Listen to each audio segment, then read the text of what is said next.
A pesar que hace 2 semanas la reforma eléctrica no lograra obtener las 2/3 partes de votos que necesitaba para ser aprobada, el presidente Andrés Manuel López Obrador nos demuestra que su agenda no se detiene pese a estos obstáculos, presentando el primer mandatario una nueva propuesta de reforma, esta vez electoral, con la cual, de ser aprobada, se reemplazaría al INE y ya no habría más diputados plurinominales.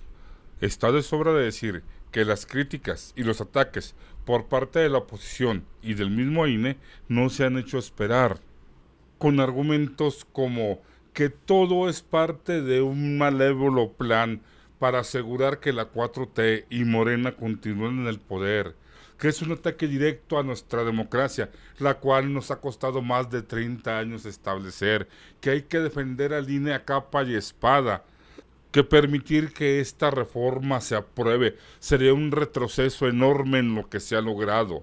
Y muchos de la oposición ya han dicho abiertamente que no van a permitir que esta reforma se apruebe y pase, tal como se hizo con la reforma eléctrica.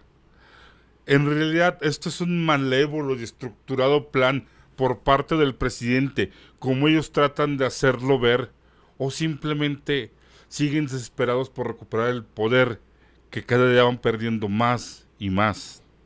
Amigas, amigos, yo soy el Chapopote, y de la misma forma que Dante Alighieri descendió a lo más profundo del infierno, los invito a que me acompañen y bajemos al más oscuro y recóndito lugar del INE, a su mismo núcleo, y constatemos quién lo creó, por qué razón lo hizo, los intereses en realidad de quien defiende, y si se le reemplazara, en realidad sería tal peligro para la democracia como algunos lo dicen.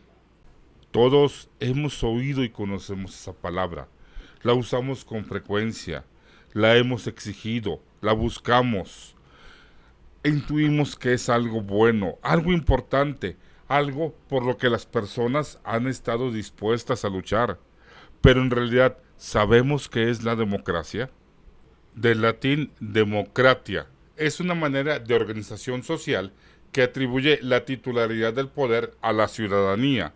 Es una forma de organización del Estado, en la cual las decisiones colectivas son adoptadas por el pueblo mediante mecanismos de participación directa o indirecta. Es una forma de convivencia social, en la que los miembros son libres e iguales, y las relaciones sociales se establecen conforme a mecanismos establecidos. Hay 3 tipos básicos de gobiernos, según Platón y Aristóteles, que son la monarquía, o el gobierno de uno, la aristocracia, el gobierno de los mejores, según Platón, o de los menos, para Aristóteles, y la democracia, el gobierno de la multitud, para Platón, y de los más, para Aristóteles. La democracia indirecta o participativa es cuando las decisiones son tomadas por personas reconocidas por el pueblo como sus representantes. La democracia participativa es cuando se aplica un modelo político en el que los ciudadanos pueden ejercer una influencia directa en las decisiones públicas, por medio de mecanismos plebiscitarios consultivos. La democracia directa es cuando las decisiones son tomadas directamente por los miembros del pueblo, mediante plebiscitos, referéndums y votación popular de leyes. Estas 3 formas no son excluyentes y suelen integrarse como mecanismos complementarios en algunos sistemas políticos, aunque siempre suele haber un mayor peso de una de las 3 en un sistema político concreto. No debe confundirse república con democracia, pues son principios distintos. La república es el gobierno de la ley, mientras que la democracia significa el gobierno de la gente. La democracia es entonces una aspiración, un ideal, una manera de tomar decisiones entre los miembros de una comunidad y a través de ella regular la convivencia. México no siempre ha sido una democracia. De hecho, durante la mayor parte del siglo XX, el sistema político mexicano era un tipo de autoritarismo. Desde la Revolución y hasta mediados de la década de 1990, México fue una dictadura de partido. El escritor peruano Mario Vargas Llosa lo denominó como la dictadura perfecta, El grupo que triunfó tras la revolución estableció un férreo control sobre el ejercicio del poder desde las instituciones dominadas por el partido hegemónico, que fue fundado como Partido Nacional Revolucionario, PNR, en 1929. Posteriormente cambió su nombre a Partido de la Revolución Mexicana, PRM, en 1938, y se convirtió en el Partido Revolucionario Institucional, el PRI, en 1946. Partido que controló a los municipios, a las gobernaturas, al Congreso Federal y a la Presidencia de la República hasta finales del siglo XX. Ejercía el control político a través de diferentes mecanismos, entre los cuales destacaba un esquema de clientelismo, es decir, la distribución de beneficios como tierras, permisos, monopolios, viviendas y sobre todo cargos públicos a cambio de apoyo político, y el uso del fraude electoral. Si bien permitían que los partidos de la oposición participaran en las elecciones, se aseguraban que estos no tuvieran posibilidades reales de derrocarlos. Uno de sus rasgos representativos era la concentración del poder en la figura del presidente, quien gozaba de las facultades constitucionales y de aquellas no previstas por la Constitución, pero que derivaban del control sobre el partido que lo convertían en la figura central del sistema político. Por supuesto, no toda la sociedad mexicana estaba de acuerdo con vivir en una dictadura, lo que originó distintos movimientos. Por ejemplo, el movimiento ferrocarrilero de 1958-1959, el movimiento de los médicos 1964-65 o el movimiento estudiantil de 1968. Los momentos claves del cambio político de México fueron las reformas electorales de 1977, 1990 y 1996.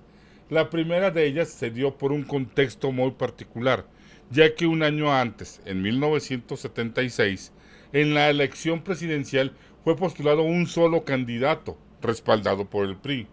Este hecho evidenció que las elecciones en aquella época eran tan vacías de contenido, tan insignificantes, que ningún partido de la oposición quiso participar en una contienda que mucho antes había definido al ganador. Ante esta situación, el partido del régimen decidió implementar una reforma para que otros partidos quisieran participar. Se reconoció a los partidos políticos como entidades de interés público, facilitó la creación y registro de nuevos partidos y les otorgó tiempo en radio y televisión.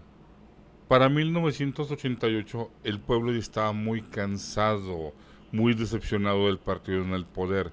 Venían hastiados y todavía estaba muy presente el recuerdo del terremoto del 85, en el que el gobierno prácticamente no hizo nada. Pero, a pesar de todo esto, una pequeña luz de esperanza se reflejó en la gente. Esto debido al candidato del PARM, quien encabezaba el Frente Democrático Nacional y por el cual la gente empezó a vislumbrar la idea de que sí era posible un cambio, lo que dio lugar a otra crisis electoral, esta vez ocasionada por la caída del sistema, que retrasó la publicación de los resultados de la elección presidencial de 1988. También evidenció la debilidad del régimen, que se vio obligado a recurrir a un fraude para mantener el control del poder. Y por primera vez en la historia del PRI, no bastó con que negaran el fraude para calmar a la gente. A raíz de esta crisis ocurrieron dos cosas. Primero, la fundación del PRD. Y segundo, se dio la reforma electoral de 1990, la cual creó el Instituto Federal Electoral, el IFE, como un órgano formalmente independiente del gobierno, aunque todavía sujeto a cierto control por parte de la Secretaría de Gobierno. Así es, el IFE fue creado por Carlos Salinas de Gortari para callar las voces que gritaban fraude. Se suponía que la reforma de 1996 no dejaba nada pendiente que ajustar o agregar y que debería ser la definitiva, ya que ésta dotaba de autonomía total al IFE y a los tribunales electorales, dejándolos fuera de la influencia de los poderes ejecutivo y legislativo. A raíz de las prácticas empleadas en las elecciones de 2006, se optó por una nueva reforma electoral, la que supuestamente se enfocaba en que hubiese una mejor comunicación política. La última reforma hasta el momento se dio en 2014, con la que el IFE pasó a ser el INE, pero el cambio no fue solo una letra, sino que al pasar de ser federal a nacional, ahora el INE, además de las elecciones federales, presidente, diputaciones, senadurías, también podría involucrarse en los comicios locales, gobernaturas, legislaturas locales e integrantes de los ayuntamientos. Ahora bien, con esta nueva propuesta de reforma electoral presentada por el presidente de la República, la cual creo tardó más en ser presentada que lo que se demoró la oposición en atacarla y criticarla, en esencia incluye la creación del INEC, que sustituiría al INE, no lo desaparecería como se trata de malinformar, y la reducción de gasto a los partidos políticos, lo que explica el rechazo de esta a través de la reducción del número de diputados y senadores plurinominales, de quienes hablaremos en otro momento, reducción del financiamiento a los partidos políticos, reducción del costo a las elecciones, implementación del voto electrónico dentro y fuera del país. Por eso la oposición argumenta que van a defender la democracia del país. El chiste se cuenta solo. El MacPrean argumenta que dicha reforma sería un retroceso en más de 30 años de lucha que se ha tenido en el país por crear una democracia, lo cual en realidad no es cierto. Pero hay gente que todavía les cree y dicen que hay que defender al INE como sea, porque no pueden destruirlo, porque ¿quién vigilaría la democracia? Fue una creación de Carlos Salinas de Gortari con el propósito de callar las voces y calmar los ánimos que se dieron en el país debido al fraude que lo colocó en la presidencia. El instituto ha demostrado que a lo largo de su historia ha estado al servicio de quien ahora es la oposición y que lo último que es un árbitro imparcial, con lo cual pierde cada vez más credibilidad. Si esta reforma se diera, los consejeros del INE pasarían de 11 a 7 y no serían elegidos esta vez por dedazo, por compadrazgo, por pagar favores o cobrarlos durante las elecciones, sino que esta vez se daría una lista de posibles candidatos sugeridos por los poderes ejecutivo, legislativo y judicial, basados en sus estudios, experiencia, formación, capacidades, y estos serían directamente elegidos por el pueblo. Digo, ¿qué más democrático que eso hay? Además, sí se eliminaría a las APLs, los cinecitos de cada estado, para quedar todo bajo la tutela del Instituto Nacional de Elecciones y Consultas, el INEC. Hay quienes afirman que esto es volver a las costumbres del viejo PRI, y pues la verdad es que no, ya que todos los integrantes del INEC serían designados por voto popular. Esta reforma tiene en esencia el propósito de garantizar elecciones libres y limpias, la aplicación plena de la democracia para que la ciudadanía elija a sus representantes y se procure la participación de todas y todos los mexicanos. Y por qué no decirlo, también bajar los costos de esta, porque la democracia en México es muy cara. El objetivo de esta reforma, en palabras del presidente Andrés Manuel López Obrador, es que dejemos atrás de una vez y para siempre la historia de fraudes. Ese es nuestro propósito. No hay la intención de que se imponga un partido único.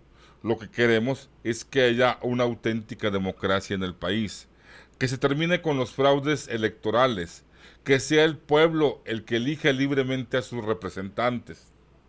Obviamente la oposición no está de acuerdo con esto. Los miembros del INE no quieren perder sus privilegios y la oposición necesita conservar su instrumento con quienes lo componen, los que están serviles a acatar sus órdenes a cambio de una remuneración económica, al grado que muchos ya han expresado abiertamente que no van a permitir que esta reforma pase, y lo más seguro es que tenga el mismo destino que la reforma eléctrica. Muchos se preguntarán si tiene algún objetivo que el presidente presente reformas cuando está visto que la oposición no va a dejar que ninguna de ellas pase. Y la verdad es que sí, ya que en un momento dado simplemente se están desenmascarando más ante la ciudadanía y demostrando de qué lado están, lo cual, como ya se ha visto, les pasará factura lo más seguro en las urnas. Lo más probable es que esta reforma no pase, Tal vez se haga un nuevo intento en 2023, ya sin Lorenzo Córdoba al frente del INE. Pero tal vez también sea este el legado de Andrés Manuel López Obrador para el próximo presidente o presidenta. Y tal vez nos encontremos en 2024 en la boleta a todos los partidos de oposición en una rara amalgama formando un partido nuevo, peleando entre ellos viendo a ver quién jala más agua para su molino. A final de cuentas, en 2018 se empezó una transición hacia una posible verdadera democracia. El viaje es largo y no será fácil. Depende de cada uno de nosotros si queremos continuarlo o preferimos volver a una suerte rara de supuesta democracia en la que vivimos inmersos más de 80 años. A final de cuentas, la decisión o el voto es nuestro. Podremos estar de acuerdo o no con Andrés Manuel López Obrador y podemos manifestarlo. A final de cuentas, eso es la democracia. Y recuerden que la mejor forma de acabar con un pueblo es hacer lo que se olvide de su pasado, porque está condenado a cometer los mismos errores. Si este trabajo es de su agrado, les ha servido o ayudado de alguna manera, regálenme un like y suscríbanse al canal, que esto nos ayuda a crecer. Yo fui el Chapapote. Mi canal se llama de la misma manera. Yo regresaré con más información, esperando contar con el favor de su atención. Amigas, amigos, están ustedes informados, dejando en claro que la mejor opinión es la suya.